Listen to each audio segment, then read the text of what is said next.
Dari segi politik, Murji'ah sangat menguntungkan pada masa kekhalifahan Bani Umayyah. Dogma mereka dapat mencegah pemberontakan terhadap pemerintah. Saya ulangi Bapak Ibu, ini penting. Murji'ah sangat menguntungkan pada khalifah semasa Bani Umayyah. Karena masa Bani Umayyah itu mulai bermunculan Bapak Ibu orang-orang yang cinta kekuasaan, cinta jabatan, nepotisme baru muncul. Kita ulangi. Saya tak katakan itu peletakan batu pertama ya Bapak Ibu ya, tapi kita urai. Di mana letaknya nepotisme itu? Ketika sistem yang tadinya, mohon maaf, Nabi, kemudian Khulafaur Rasyidin masih ada musyawarah. Masa Muawiyah hilang musyawarah, musyawarah itu lenyap, sistem khilafah lenyap, muncul sistem apa? Dinasti kekerajaan. Kira-kira kalau sistemnya dinasti itu kira-kira turun-temurun atau ganti?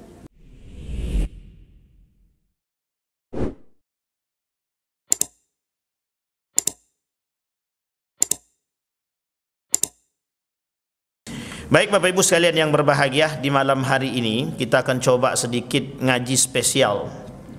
Kajian kita hari ini adalah teologi permisif Murji'ah namanya, atau ada kelompok yang disebut dengan Murji'ah. Sebelum kita mengkaji Murji'ah ini Bapak Ibu, saya ingin coba ajak Bapak Ibu untuk sedikit mengingat sejarah. Ini fakta sejarah, dan ini perbincangan para ulama dari kalangan para ulama-ulama sejarah, baik Ibnu Hisham At-Tabari dalam Tarikh At-Tabari, Ibnu Hisham dan lain sebagainya, Bidayah wan Nihayah, Ibnu Katsir dan lain sebagainya. Termasuk kajian-kajian sejarah seperti ini itu banyak diminati oleh kaum-kaum orientalis. Kenapa kaum orientalis menginginkan sejarah ini? Karena salah satu cara untuk memperbudak dunia adalah sejarah. Karena salah satu cara untuk menghancurkan satu peradaban melalui sejarah. Jadi pembutaan terhadap sejarah itu adalah jalan atau pembuka daripada kehancuran satu peradaban. Jadi sejarah itu jendela peradaban, itu betul. Sejarah adalah jendela peradaban. Jadi kalau orang pengen tahu peradaban itu, baca sejarah. Harus tahu sejarah. Kalau tak tahu sejarah, habis. Kalau dia tak tahu sejarah, mesti dia tidak tahu peradaban itu. Tidak akan mengenal secara lebih dalam. Murji'ah Bapak Ibu sekalian yang berbahagia berasal dari kalimat irja. Irja. Ini yang ingin kita angkat hari ini. Murji'ah itu adalah satu kelompok menyimpang pada masa Ali bin Abi Thalib. Jadi Bapak Ibu, kenapa saya tertarik mengkaji Murji'ah itu malam ini? Karena beberapa hari yang lalu saya mendapatkan, kalau bahasa lainnya, wejangan dari guru saya. Kata guru saya begini, hati-hati, yang bermunculan hari ini adalah teologi permisif Murji'ah. Saya artikan dulu permisif itu apa. Permisif itu dalam bahasa Indonesia artinya menggampangkan, meremehkan. Jadi peremehan, penggampangan, itu artinya permisif. Teologi itu keyakinan. Jadi keyakinan yang diremehkan, yang direndahkan, yang dikucilkan dan dianggap biasa. Kemudian Murji'ah. Apa teologi Murji'ah itu yang diremehkan dan yang direndahkan? Salah satu teologi Murji'ah itu kelak yang akan kita bahas adalah permasalahan dosa besar dan beberapa permasalahan yang lain. Dia tidak banyak, cuma ada beberapa poin saja. Baik, sekarang kita kaji secara sejarah dulu. Apa itu Murji'ah? Murji'ah itu kelompok yang muncul pada masa Ali bin Abi Thalib ketika terjadi perang antara Ali dan Muawiyah dalam perang Siffin. Masih ingat ya Bapak Ibu? Ini sudah kita ulang. Kita mengulang pelajaran kita yang dulu. Sejarah perang Siffin itu antara Ali dan Muawiyah. Muncul dua kelompok sekaligus dan kedua-dua kelompok ini sesat dan menyimpang. Kelompok pertama disebut dengan Khawarij. Kelompok kedua yang cinta muhibbin li Ali bin Abi Thalib disebut dengan Syiah. Sampai di sini sudah paham ya Bapak? Di antara kedua ini, Syiah dengan Khawarij itu berantem. Tidak akur. Tidak akur. Di tengah-tengah ketidakakuran tersebut ditambah dengan kasusnya Ali bin Abi Thalib dengan Muawiyah, pada kasus yang lain tahkim, arbitrase, muncul kelompok yang ingin menjadi penengah di antara kedua tersebut, yang disebut atau yang dikenal dengan irja atau murji'ah. Jadi 3 kelompok sekaligus muncul pada masa waktu yang bersamaan. Yang pertama Khawarij, yang kedua Murji'ah, yang ketiga Syiah. Sekarang saya tanya Bapak Ibu, Syiah di Indonesia banyak? Banyak. Khawarij banyak? Di masjid ini itu kajiannya neo Khawarij sudah, Syiah reinkarnasi atau neo Syiah sudah. Hari ini kita bahas neo Murji'ah. Ketiga-tiganya dalam waktu yang bersamaan. Dan Bapak Ibu sekalian yang berbahagia, ketiga-tiga ini itu punya model terstruktur dan tersistem dan mengakar dari awal sampai saat ini. Mengakar. Ini yang ingin saya coba angkat Bapak Ibu. Kembali kepada masalah Murji'ah tadi. Murji'ah tadi itu kelompok itu yang pengen menengahkan perpecahan antara Khawarij dengan Syiah. Khawarij dia mengaku bahwa apa yang dia aku, tidak ada hukum selain berhukum kepada Allah. Luar tu tak boleh.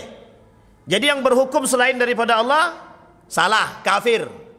Ali kafir, Muawiyah kafir, Aisyah kafir, sahabat Nabi Zubair ibn Awam kafir, Sa'ad bin Abi Waqqas kafir. Pokoknya kafir semua bagi dia. Nah, tapi tenang Ibu ya. Ini konsep yang terbangun dari mereka, takfiri, mengkafirkan. Syiah lain cerita. Syiah punya satu konsep yang berbahaya, satu metode, satu pemahaman yang sangat berbahaya. Apa itu? Taqiyah.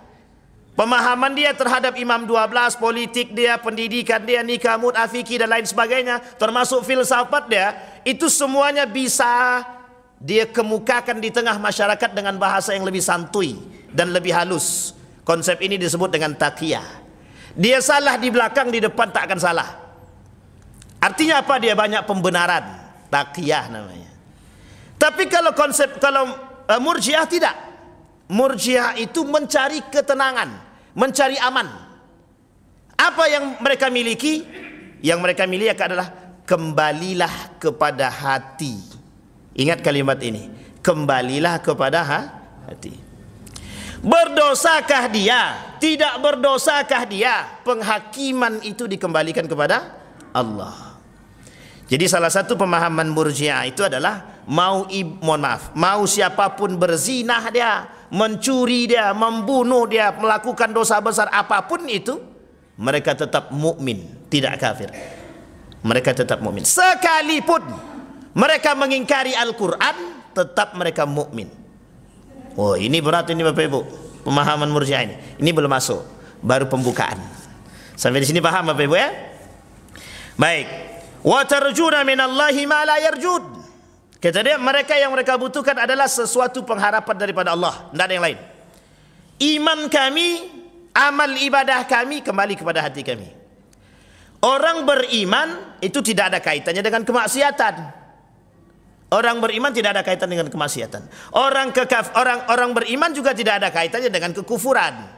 Jadi mohon maaf, mau dia solat kalau dia solat berarti dia sudah beriman. Bersyahadat saja dia bersyahadat berarti dia sudah beriman. Mau dia nanti berzinah dia silahkan. Mau dia percaya pada Tuhan yang lain silahkan, tak ada masalah. Mau dia trinitas silahkan. Mau dia sinkritisme silahkan, tak ada masalah. Nah, ini nanti Bapak Ibu ada kaitannya dengan kejadian-kejadian hari ini, fenomena-fenomena hari ini Bapak Ibu. Akan kita coba sampaikan.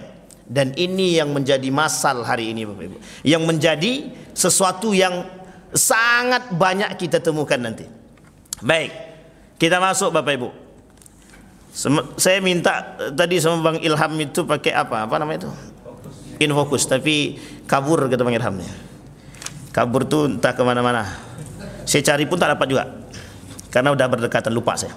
Baik, berkaitan politik setelah wafatnya Utsman bin Affan. Kata mereka begini, kata kaum Murji'ah, pembunuh Utsman bin Affan itu tidak kafir dan tidak juga kufur. Pembunuh Utsman bin Affan itu tetap mukmin. Tetap mukmin. Masalah dia benar atau salah itu tak urusan kita. Karena kami sendiri tak tahu yang betul apakah Ali atau Muawiyah, ataukah Ali apakah Aisyah. Tak tahu. Tak tahu siapa yang betul. Artinya kami sekarang berdiam diri, kami tidak pengen muncul menambah keruh suasana. Ingat bahasa ini Bapak Ibu, ini bahasanya Murji'ah. Apa kata mereka? Kami tidak pengen terjadi kekacauan semakin meluas, kami berdiam diri dengan kasus-kasus fitnah terjadi. Kita ambil contoh begini. Ada ulama yang difitnah. Ada ulama yang disiksa, ada ulama yang dicaci dan dimaki dan lain sebagainya, difitnah dengan berbagai macam fitnah. Mau itu dituduh apapun itu. Kemudian ulama yang lain bilang begini, kami berserah diri kepada Allah, kami berlepas dari dua kelompok tersebut. Artinya apa? Dia cari aman saja. Sampai di sini paham Bapak Ibu? Umat muslim hari ini begitu. Umat muslim hari ini begitu, berlepas diri dari kesalahan orang, berlepas diri dari kebenaran orang. Jadi jangan salah kalau hari ini kita digerogoti sekian banyak musuh, itu biasa. Kenapa kita mohon maaf? Hari ini yang namanya zinah kita biarkan, kita diam saja. Yang berzinah kan dia, yang penting bukan aku. Orang minum khamar kita biarkan, terserah. Khamar dosa besar. Riba dosa besar. Tak bayar zakat dosa besar. Membunuh dosa besar, kita biarkan. Orang tak pakai jilbab dosa besar. Orang menyakiti orang lain, membunuh orang lain, sama dosa besar. Sampai di sini paham Bapak Ibu? Tapi kemudian yang muncul apa? Yang muncul apa? Khamar itu resmi Bapak Ibu. Resmi. Apa yang resmi? Surat izin. LGBT dosa besar, tapi mau diperjuangkan untuk dinyatakan, untuk didapatkan legal.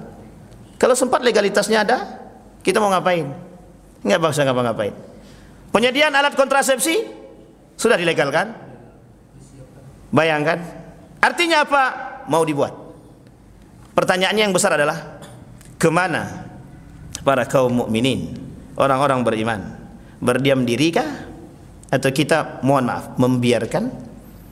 Yang memunculkan itu siapa? Mereka tahu, mereka beriman, mereka Islam, mereka mukmin. Pertanyaannya adalah, tidakkah mereka tahu aturan syariat Islam? Tahu. Artinya apa? Mereka hari ini mencoba membiasakan diri dengan perbuatan dosa besar. Artinya apa? Kalau dosa besar ini sudah terbiasa dilakukan, akhirnya apa? Orang-orang sudah akan terbiasa dengan dosa besar tersebut. Yang tadinya besar menurut agama, di mata manusia biasa. Jadi nanti jangan salah, kalau terjadi perzinahan di mana-mana, minum khamar di mana-mana, orang berbunuhan di mana-mana, itu biasa. Karena sudah memang dibiasakan. Penyediaan alat kontrasepsi sudah biasa. Nanti kalau seks bebasnya kemana-mana, ya sudah, biarkan saja. Artinya kita hari ini dituntut untuk, mohon maaf, meredupkan perhatian. You tidak usah ikut campur, ini urusan kami. You gua. Begitulah modelnya. Baik, sampai di sini paham Bapak Ibu? Baik. Lahirlah sekelompok orang mukmin yang berusaha menjauhkan diri dan tidak ingin mencampuri persoalan orang lain dalam konteks agama. Ini keinginan kelompok Murji'ah. Jadi ketika terjadi masalah pembunuhan Utsman ibn Affan, apa kata mereka? Kata orang-orang yang berada di dalam kelompok Murji'ah, kata mereka, kami berlepas diri dari Ali dan kami berlepas diri dari Muawiyah. Kami serahkan pembunuhnya seutuhnya kepada Allah. Artinya apa? Sampai hari ini Bapak Ibu, itu pembunuh Utsman bin Affan tidak tahu. Muawiyah menyalahkan Ali, Ali menyalahkan Muawiyah. Terjadi perperangan, 45.000 dari Muawiyah, 25.000 dari Ali bin Abi Thalib. Singkat cerita Bapak Ibu, yang ingin kita angkat adalah bagaimana kondisi para sahabat Nabi ketika itu. Sebagian di antara mereka berlepas diri dari dua kelompok tersebut. Karena bingung Bapak Ibu, mau menyatukannya bagaimana? Fa aslihu baina akhawaikum, kata Allah, damaikan. Bukan kita berlepas diri, tapi kita harus mendamaikan. Hari ini mohon maaf Bapak Ibu, satu ulama dengan ulama yang lain berantem dalam satu ruang lingkup. Ruang lingkupnya bahkan mohon maaf sampai harus yang tidak layak lah, caci maki ulama dengan ulama yang lain. Datang ulama yang lain, harusnya ulama yang lain ini tujuannya mendamaikan. Itu tujuan kita Majelis Ulama Indonesia, untuk mendamaikan kelompok-kelompok yang berantem, yang berkelahi. Yang berkelahi itu mukmin, ulama, alim saleh. Kalaulah mohon maaf para ulamanya berantem, kira-kira jamaahnya ngapain? Nonton. Loh, harus begitu? Iya. Panutan kami ulama, alim. Tapi kalau alim kami, ini yang menjadi masalah kita hari ini Bapak Ibu. Yang menjadi masalah kita hari ini. Baik, tidak diketahui siapa sebenarnya pendiri atau tokoh utama aliran ini. Betul, tokoh utamanya sampai hari ini tidak diketahui. Tetapi sebagian para ulama mengatakan ada yang terlibat dalam hal-hal demikian. Beberapa di antara mereka adalah sahabat-sahabat Nabi juga. Tetapi di sini Bapak Ibu sekalian yang berbahagia, salah satu di antara kelompok-kelompok Murji'ah itu, dan tidak Murji'ah banyak baginya. Ada secara garis besar terbagi dua. Satu Murji'ah yang disebut dengan sunnah, yang kedua disebut dengan Murji'ah yang memang layak dipanggil Murji'ah. Nah, sahabat-sahabat Nabi yang tergolong dalam berlepas diri daripada kejadian Utsman bin Affan, Ali bin Abi Thalib itu dan Muawiyah, mereka disebut dengan Murji'ah sunnah. Artinya mereka tetap berlepas diri, tidak mau terjadi fitnah yang terlalu lebar, tapi kemudian mereka tetap mendoakan di kedua belah pihak saling berbaikan dan berdamai. Ini tidak masuk dalam konteks Murji'ah yang sesat, yang aliran menyimpang. Nah, yang kedua inilah Murji'ah yang layak dipanggil Murji'ah, itu adalah Murji'ah yang tersebut. Yang kedua ini, mereka adalah orang-orang Murji'ah yang satu sisi berlepas diri daripada Islam, berlepas diri daripada kasus-kasus perpecahan yang terjadi pada masa sahabat ketika itu, tetapi di balik itu ada unsur yang lain yang mereka angkat. Nah, nanti Bapak Ibu akan kita lihat teologinya Bapak Ibu. Baik, perkataan Murji'ah memberikan pengertian menangguhkan hukuman perbuatan seseorang sampai di hadapan Tuhan. Ini yang tadi saya sampaikan, kalau ada pelaku dosa besar kita tak boleh menghakimi dia kafir atau kufur. Misal ada orang musyrik, orang dia menyembah selain daripada Allah. Dia Islam, tapi dia tak menyembah selain daripada Allah. Dia menyembah juga selain daripada Allah. Dia dua yang disembah. Itu harusnya musyrik. Itu bisa dihukumi kufur. Tapi kata kaum Murji'ah tidak. Itu tetap beriman. Yang penting dia bersyahadat. Asyhadu an la ilaha illallah wa asyhadu anna Muhammadar Rasulullah. Mau batal ke syahadat dia atau tidak, tetap dia masih beriman asal sudah bersyahadat. Nah, ini agak berat nih Bapak Ibu. Nanti kita akan coba lihat Bapak Ibu. Memberikan pengharapan bagi orang yang melakukan dosa besar tidak dihukumi kafir, masih mempunyai harapan pengampunan. Betul. Ini kalau pengharapan pengampunan itu semua Pak. Syiah juga begitu. Asal bertobat saja mereka, kemudian kembali kepada jalan yang lurus, aman, tak ada masalah. Tetapi yang menjadi masalah adalah ketika mereka melakukan dosa besar, dianggap hal yang biasa. Hal-hal yang melatar belakangi kehadiran Murji'ah, pertentangan antara orang-orang Syiah dan Khawarij sudah kita sampaikan. Baik, pokok-pokok ajaran. Nah, ini dia Bapak Ibu, pokok-pokok ajaran aliran Murji'ah. Iman hanya pengakuan dalam hati. Jadi mohon maaf Bapak Ibu, ini kasusnya langsung saya tembak aja. Kalau ada orang mengucapkan selamat Natal, itu tak ada masalah. Kata kaum Murji'ah tak ada masalah. Yang penting hati dia bersyahadat.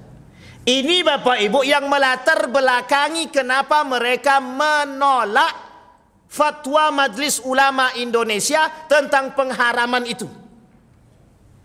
Kira-kira Murji'ah baru apa tidak? Tapi bahaya pula nanti dikiranya mengatakan mereka Murji'ah pula. Tapi begitu Bapak Ibu.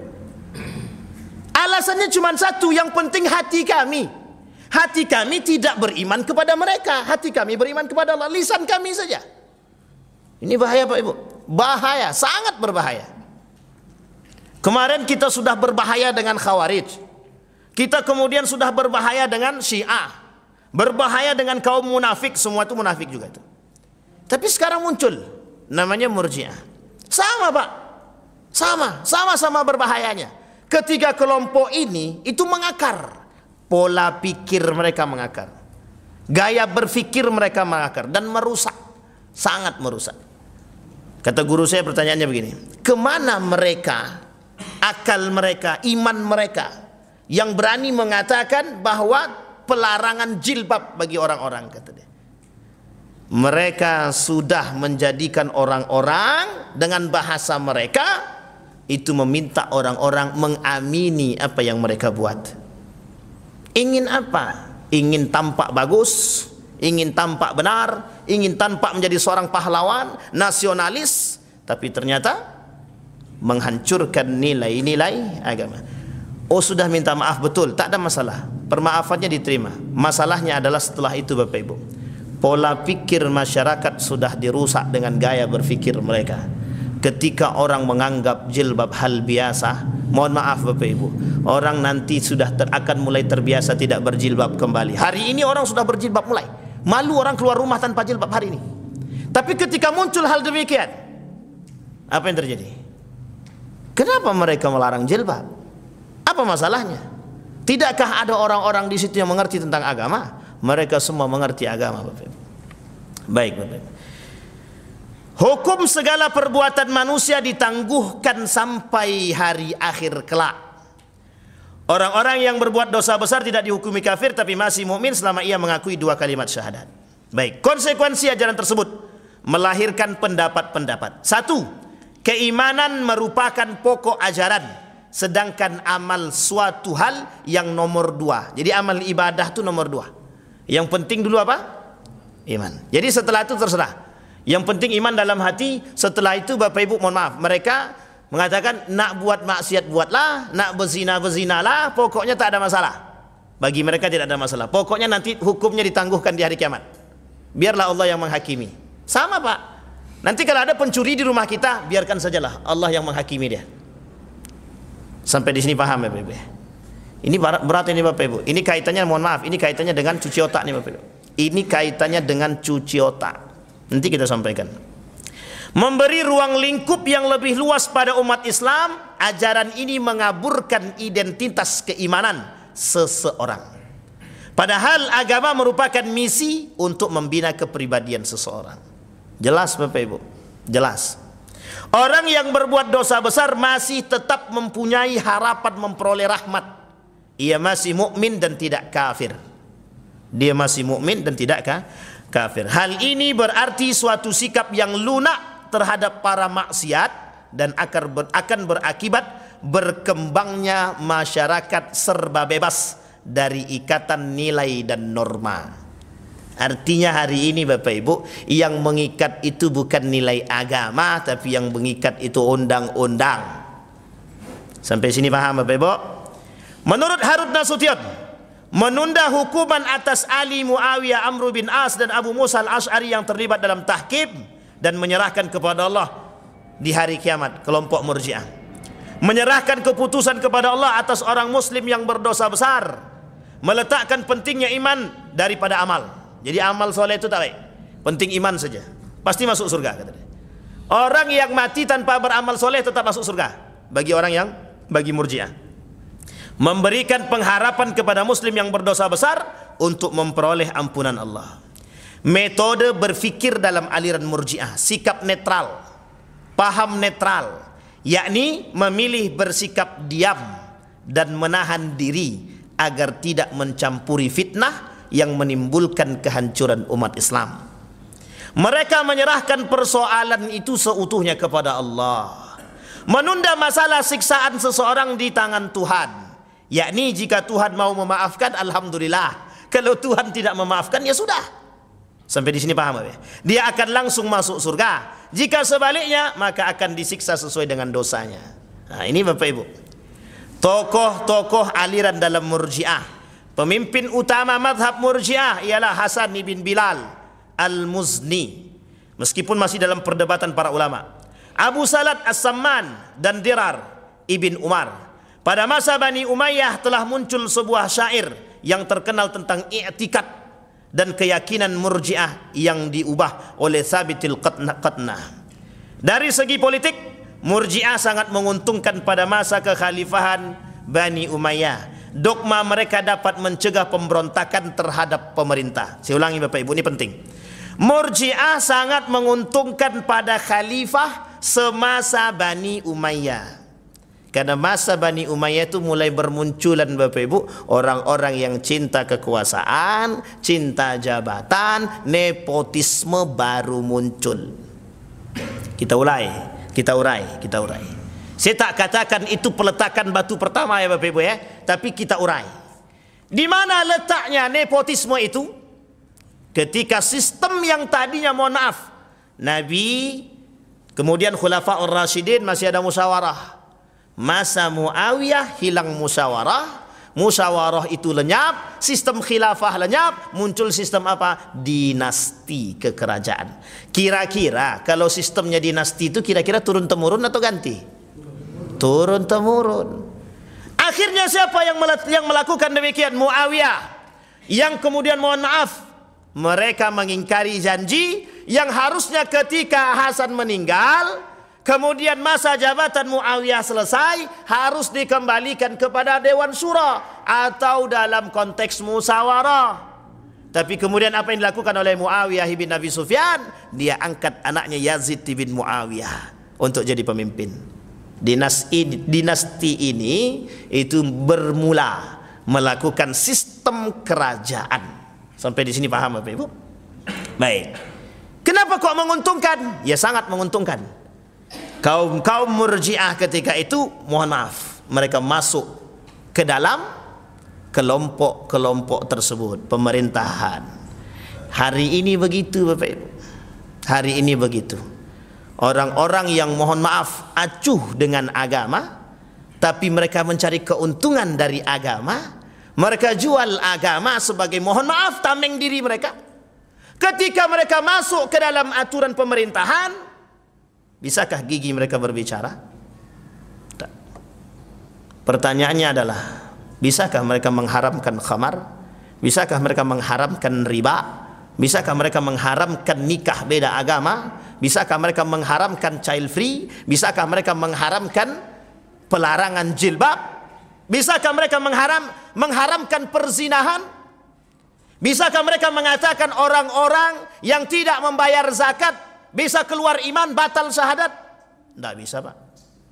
Tak bisa. Bisakah mereka mengatakan suap itu haram? Tidak bisa. Sulit Pak. Sulit. Karena apa? Pemahaman kaum Murji'ah cuma satu. Orang yang melakukan dosa besar itu ditangguhkan di hari kiamat kepada Allah. Jadi apa? Mau selaras antara iman dengan perbuatan atau tidak, itu tak urusan. Mau yang penting aku sholat, yang penting aku iman, yang penting aku syahadat. Mau nanti mereka umat muslim mau ada yang berzinah dia, mencuri dia, mau suap dia, mau korupsi dia, silahkan, tak ada masalah. Sampai di sini paham Bapak Ibu? Makanya mohon maaf Bapak Ibu, hari ini permasalahan suap dan korupsi, ada yang berani mengatakan haram dari mereka yang sudah tergabung? Tidak ada. Kenapa? Pelaku. Karena nanti kalaupun salah kami kan tinggal taubat. Artinya wujud dari peremehan daripada sebuah syariat Islam. Ini yang berat Bapak Ibu. Beratnya itu di situ. Akhirnya apa? Mohon maaf, masyarakat tercuci otaknya dengan begitu. Kata Ustadz itu begitu, tidak ada masalah. Yang penting kan iman itu kepada hati kami masing-masing. Hari ini begitu Pak. Hari ini begitu. Kami mengucapkan selamat Natal itu cuma di lisan Ustaz. Di hati kami tidak. Hati kami tetap beriman kepada Allah. Na'udzubillahi min dzalik. Kita usut satu-satu. Mengapa jilbab dilarang? Kita usut satu-satu Pak. Mengapa jilbab dilarang? Pertanyaan besar. Apa keinginannya? Yang berbicara demikian itu sudah mengatakan dalam video yang lain, agama musuh Pancasila. Ingat kalimat itu baik-baik. Ini yang disebut dalam dunia pemikiran, perang pemikiran yang disebut dengan sekulerisme. Memisahkan agama dari politik, pemerintahan, kehidupan, pendidikan dan lain sebagainya. Sekulerisme itu tujuannya cuma satu, biar orang tidak berpegang teguh kepada agama. Ulama udah duduk manis saja. Doktrin masyarakat dengan keagamaan, tidak usah masuk dalam jadul politik. Sampai di sini paham? Makanya bahasa yang muncul apa? Kalau ulama masuk politik jadi setan. Ya Rab, itu bahasa yang merusak. Kenapa saya katakan bahasa itu merusak? Karena hari ini kita butuh ulama-ulama yang bisa duduk dalam jalur itu. Tapi yang kuat iman. Yang tak kuat iman, antara dua, dia yang ikut kita atau kita yang bablas. Kan cuma itu. Kalau kita tak kuat iman, bablas. Kalau kita kuat iman, lurus Pak. Kalau enggak, mohon maaf, goyang. Tak perlu saya sebut contohnya, Bapak Ibu sudah lihat. Ada yang jadi cuma duduk saja, enggak ngapa-ngapain, enggak bisa berbicara. Mohon maaf Bapak Ibu, alim, Majelis Ulama Indonesia, seorang alim, tapi mengapa? Apa perannya? Itu pertanyaan kita hari ini Bapak Ibu.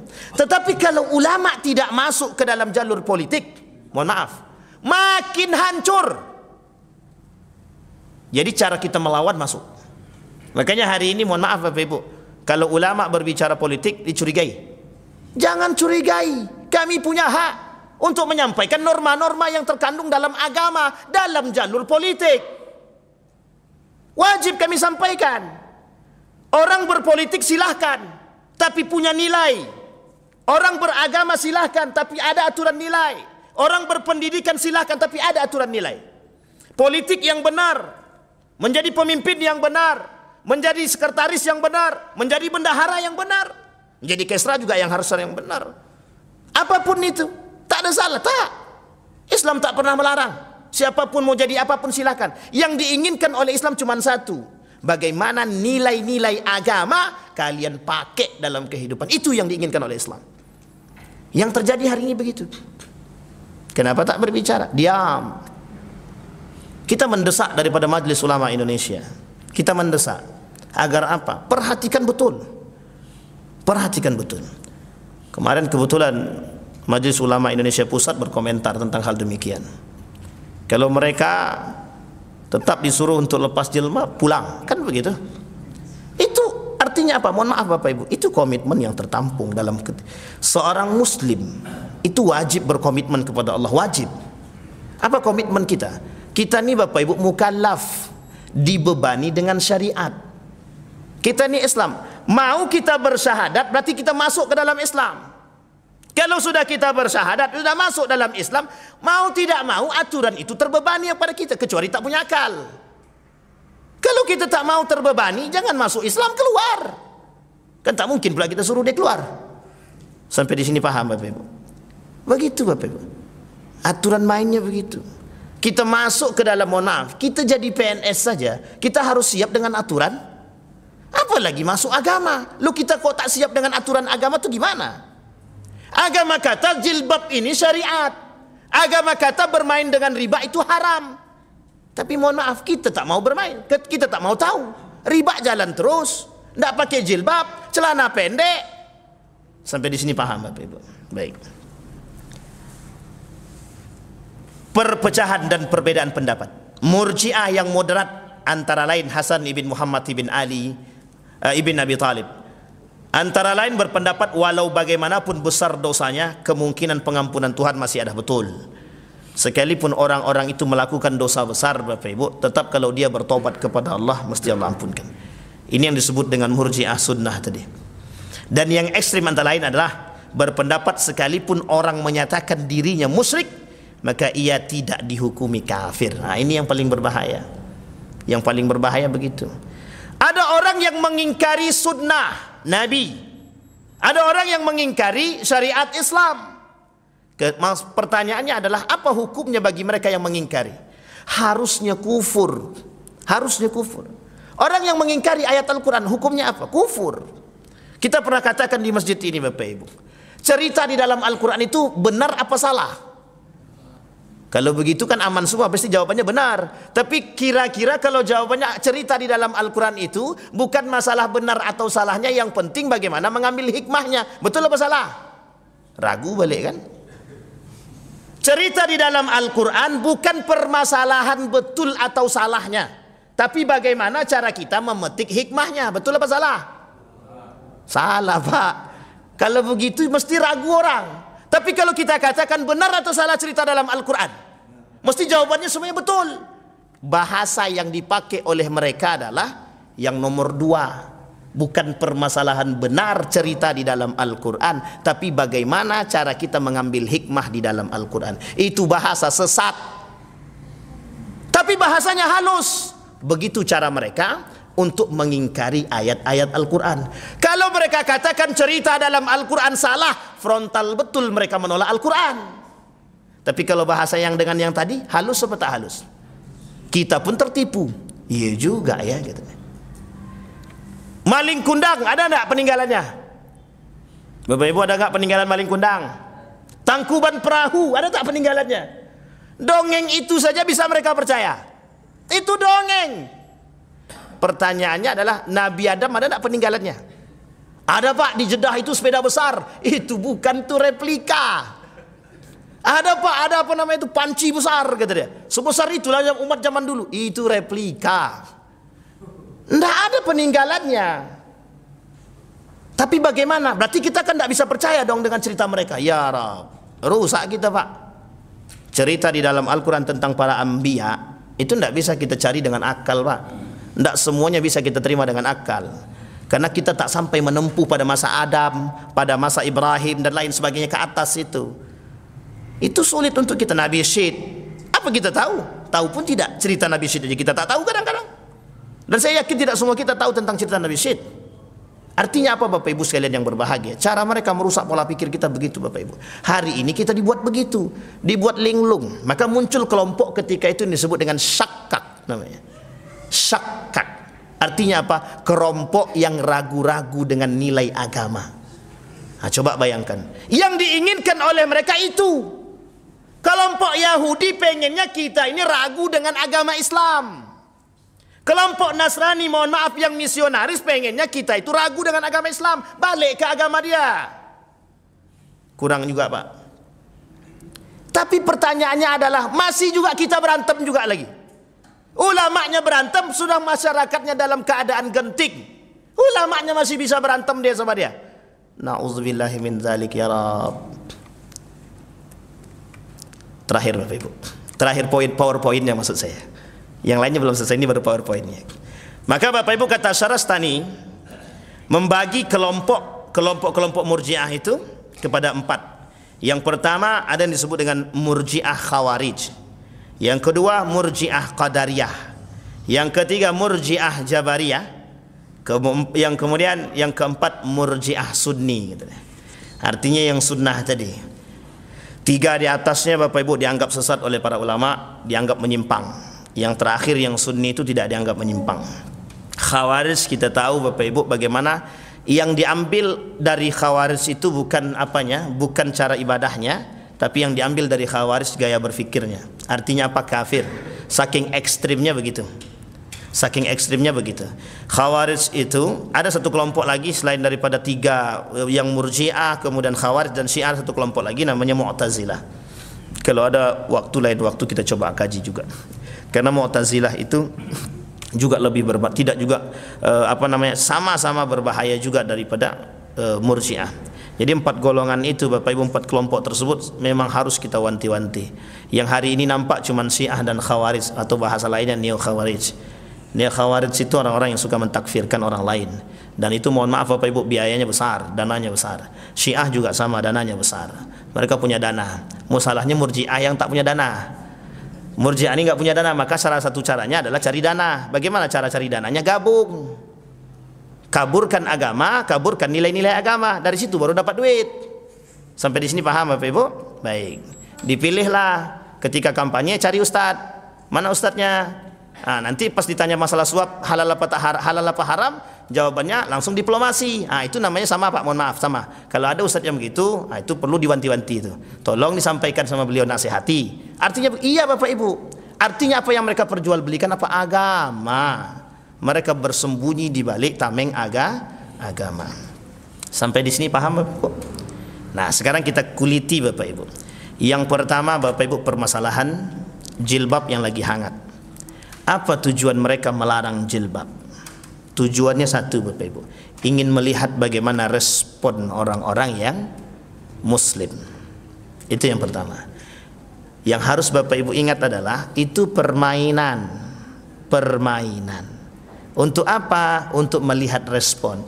Kalau banyak responnya berarti masih dianggap perlu perjuangan. Kalau tak banyak responnya berarti jalannya agak mulus sedikit. Sampai di sini paham Bapak Ibu? Yang kedua tujuannya adalah membuat orang-orang beriman ragu dengan keislaman dia. Sekarang Bapak Ibu saya tanya, lebih pilih undang-undang atau pilih agama?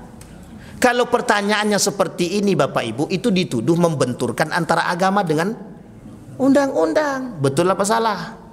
Sekarang begini Bapak Ibu, yang harus kita tinggikan itu, mohon maaf, ketika undang-undang bertentangan dengan nilai agama, kita ikut yang mana? Kita ikut yang mana? Saya tanya Bapak Ibu, harus jawab, harus berani jawab. Ketika undang-undang bertentangan dengan nilai agama, kira-kira kita ikut yang mana? Kita harus ikut agama. Agama tak mungkin bertentangan dengan akal. Agama itu pengennya ke perdamaian, kesejahteraan. Itu agama, tidak mungkin meleset Tuhan itu. Yang meleset itu akal manusia. Kalau bertentangan hukum adat dengan agama, yang diambil hukum agama. Kalau hukum adat yang kita ambil, kita sedang meremehkan agama. Kalau hukum undang-undang lebih tinggi daripada hukum agama, mohon maaf, kira-kira salahkah atau tak salahkah? Kalau hukum undang-undang melegalkan, mohon maaf, nikah beda agama, kira-kira agama melarang apa? Kalau kita ikut hukum undang-undang, mohon maaf, kita salah Pak. Dalam agama kita itu hukum nikah beda agama sudah haram. Tapi jangan kemudian bermunculan orang-orang yang mengatakan hukum nikah beda agama itu masih debatable, perdebatan para ulama. Pertanyaan kita adalah, orang yang mohon maaf ketika disampaikan permasalahan perdebatan jadi ragu apa tidak? Nabung di bank konvensional itu tidak haram tuh doh. Bunga bank itu biasa, kira-kira ragu enggak? Muncul ulama yang mengatakan bunga bank itu tidak haram. Majelis Ulama Indonesia fatwanya jelas mengatakan haram. Tapi muncul orang-orang, mohon maaf, yang ingin melegalkan riba. Coba bayangkan Pak, pengaruh tulisan ketika dipajang di mana itu? Daerah mana? Hang Tuah itu. Apa namanya itu? Riba, tapi ya kemudian ada gambar api menyala, ada ancaman Allah dengan ayat Al-Quran begitu kan. Itu saja udah banyak yang takut Pak, banyak yang takut. Apa kata mereka? Apa kata beliau? Ada salah seorang pemuka itu tanya sama bank konvensional itu, wah banyak orang yang narik uangnya dari bank Pak katanya. Takut mereka katanya. Itu cuman gambar saja itu. Kayaknya gambar lebih berdampak daripada ceramah gitu. Jadi besok lain kali yang tidak bayar zakat, rumah habis, hangus, bangkrut begitu. Oke, kira-kira orang kayaknya bayar zakat semua itu. Nah, hari ini kan begitu. Kenapa umat muslim lemah? Katanya bahasanya, kenapa umat muslim lemah hari ini? Karena ekonominya lemah. Kenapa ekonominya lemah? Karena orang tak beriman, kata dia. Pertanyaannya adalah, siapa yang membuat kita tak beriman? Diri kita sendiri. Apa penyebabnya? Hubud dunia, cinta dunia, kata dia. Maka kata Zainuddin MZ itu, penyakit umat muslim sekarang itu satu, kuman. Dia ada 3. Kudis, kurap, kutil. Terakhir kuman, kata dia, penyebabnya, kata dia. Kudis itu kurang disiplin, kurap itu kurang rapi, kutil itu kurang teliti. Penyebab ketiga itu cuma satu, kata dia, kuman, kurang iman, kata dia. Memang betul kalau gitu. Orang udah cinta dunia susah, orang udah cinta jabatan susah. Apapun bisa mereka legalkan. Yashtaruna bi ayati samanan qalila. Ini yang kemudian kita ulang-ulang terus kalimat ini. Yashtaruna bi ayati samanan qalila. Mereka jadikan agama itu untuk ajang cari duit, ajang cari keuntungan. Tidak ada Pak. Murji'ah itu mengajarkan kepada kita, dari paham teologinya kita sudah paham, membuat orang dengan dosa besar itu tidak takut, itu saja.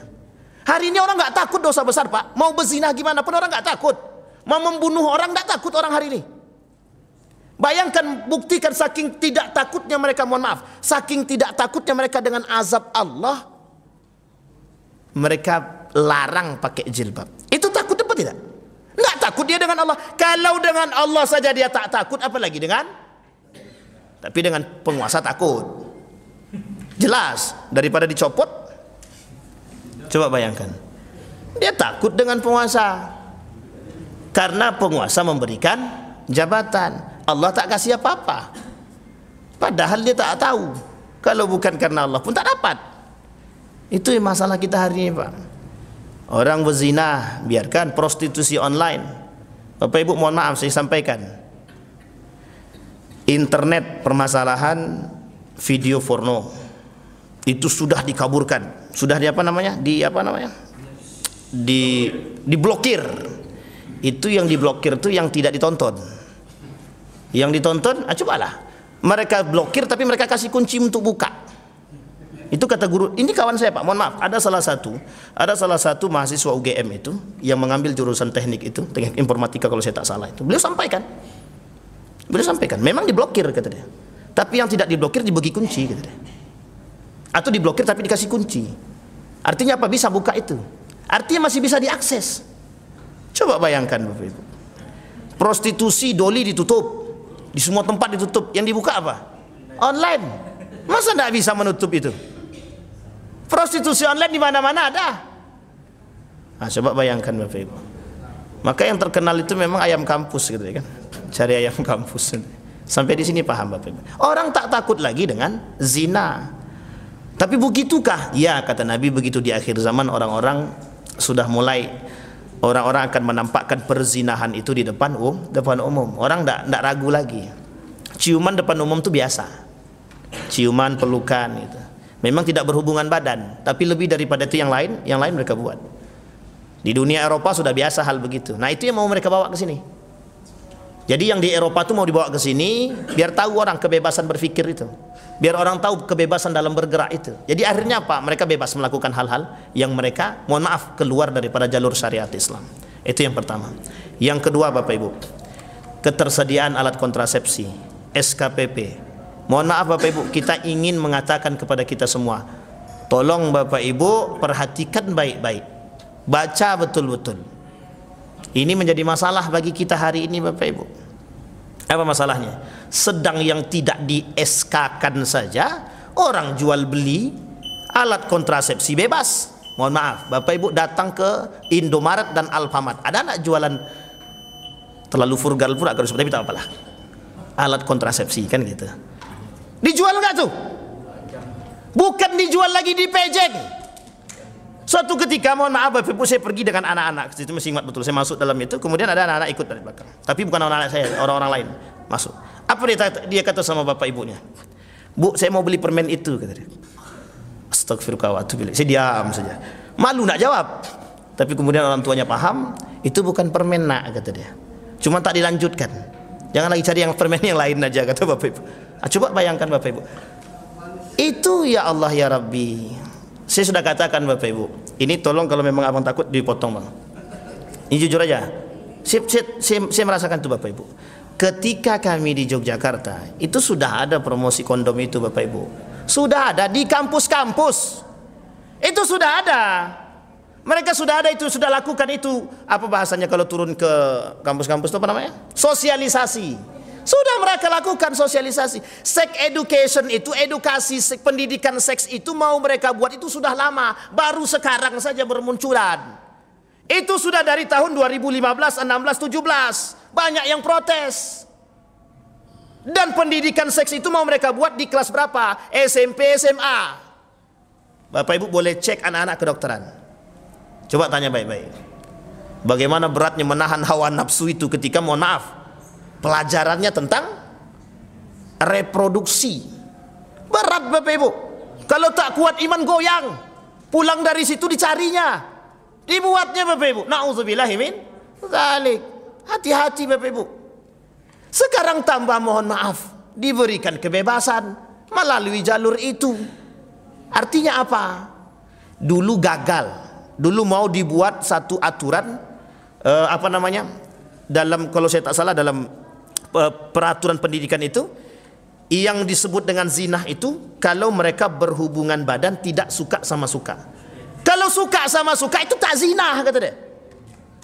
Mak, saya bilang ini, ya Rab, itu nyata Pak, itu keluar di berita. Mohon maaf kalau saya tak salah masih pada masa Menteri Pendidikan itu, kalau saya tak salah itu. Dan itu Bapak Ibu merusak kita. Coba bayangkan yang dirusak. Memang mereka tidak memerangi kita pakai senjata, tidak. Tapi yang mereka perang apa? Pola pikir kita Pak. Bapak-bapak yang tua-tua ini selamat Pak insya Allah. Kecuali yang mohon maaf, yang pubernya ketiga, agak sulit sedikit. Tapi kalau anak-anak sekarang Bapak Ibu, generasi-generasi yang sekarang, bayangkan beratnya yang harus mereka hadapi dengan kondisi sekarang ini. Mereka mempertaruhkan akidah dan keimanan mereka hanya karena, mohon maaf, kejadian fenomena-fenomena yang keluar daripada syariat Islam. Mereka harus mengokohkan akidah, mereka harus mengokohkan iman. Caranya bagaimana? Ajak terus Pak anak-anak itu ke masjid. Kalau tidak kita kecolongan. Ajak terus, ajarkan terus mereka agama. Kasih mereka aturan yang bisa, mohon maaf, mengikat. Agar apa? Agar mereka tak terjerumus Pak.